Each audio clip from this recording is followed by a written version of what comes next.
Hi guys, so today we're going to look at cylinder theory. Now, cylinder theory encompasses a lot of concepts and a few principles within there. You don't really have a cylinder inside of you, okay? It's an understanding of balance and how your body moves efficiently. I'll say that again. It's good with my words and stuff like that. It's almost like I'm a professional. Anyway, what this does is allows me to be way more effective while making the other person less effective. And when I become better and I make them worse, that does something that we call the ability gap. That's what it creates, is a gap in abilities, and that's what we want. So first thing we're going to do is understand where the cylinder is.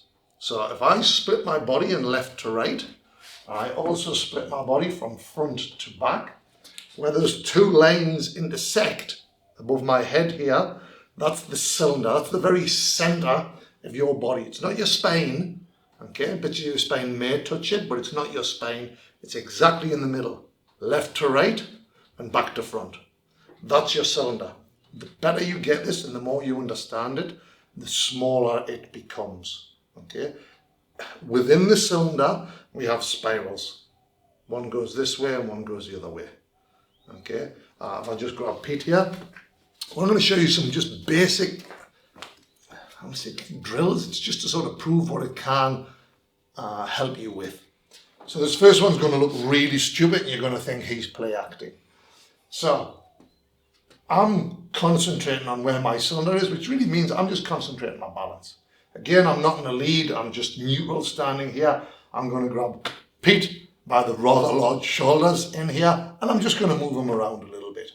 Now, if I'm moving with no thought to his cylinder, you just be normal in here. If I start moving him in here to where I need to move him, it becomes hard. I'm using a lot of muscular activity to tend to move him.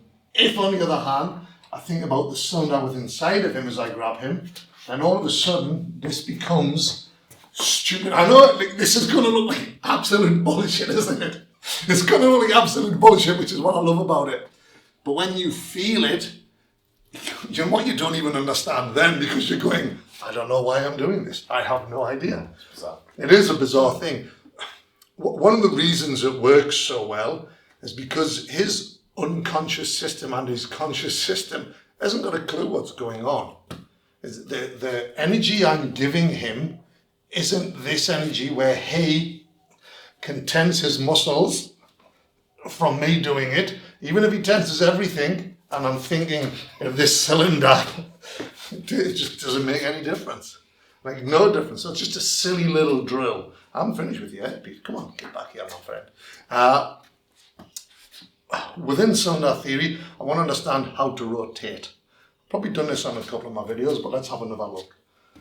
If I want to move Pete, okay, moving, throw him, trip him, sweep him, take him down, whatever it is, I want to understand how to dominate his body, how to manhandle him.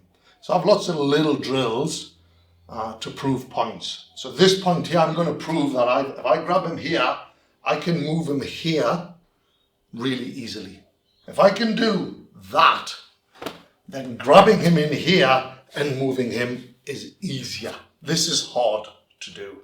If I'm using strength, and this is what almost everybody does, so Pete's tensing up there. If I use strength in here, I'm going to start to turn my body and then use my arms to try and to move him, and that hurts my body now.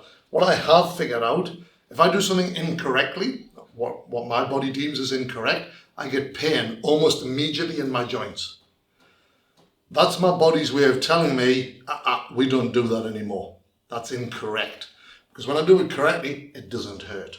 When I'm using cylinder theory and we're looking at central rotation in here and he's being strong again, then moving him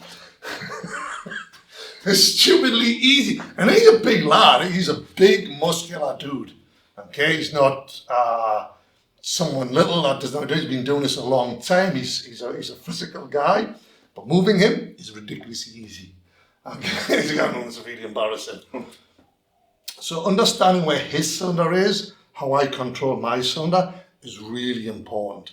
If I'm looking at, say, a basic takedown, so what we'll do is we're not going to go on how I get there, okay? We're just going to play with it. This is not a position Pete's used to, by the way. This we're going to call a high seatbelt takedown, okay? So the high seatbelt means I've got one arm under, one over the top. I'm not going to explain everything on this throw because you don't deserve it, not yet. So once I grab him in here, what I'm going to do is just move his cylinder. As I move his cylinder, it's really easy to control him. There's not a lot going on in there, but if I think of his body as a whole, and I'm trying to move Pete as I grab him in here, even if I get this good, then when I start to do this, it becomes way more of a struggle. I might get him, but I ended up bent over there. This is not good. My posture's shit. Thanks, Pete. But when I'm doing it correctly, again, he can be a twat now. Won't really make any difference. So he can fight this. It's not going to make any fucking difference whatsoever. Okay, I've done this on big dudes, big strong dudes. That's how big professional people who either fight professionally or work professionally in some sort of violence. Really easy to take someone down, but I need to understand cylinder theory. I've only just touched on it a little bit today. If you want to find out more, then come down and train with us, or host us for a workshop or a seminar. Next year, I'll be actually putting out footage, so you'll be able to buy that. Beyond that, just enjoy the videos and have fun. Thanks very much.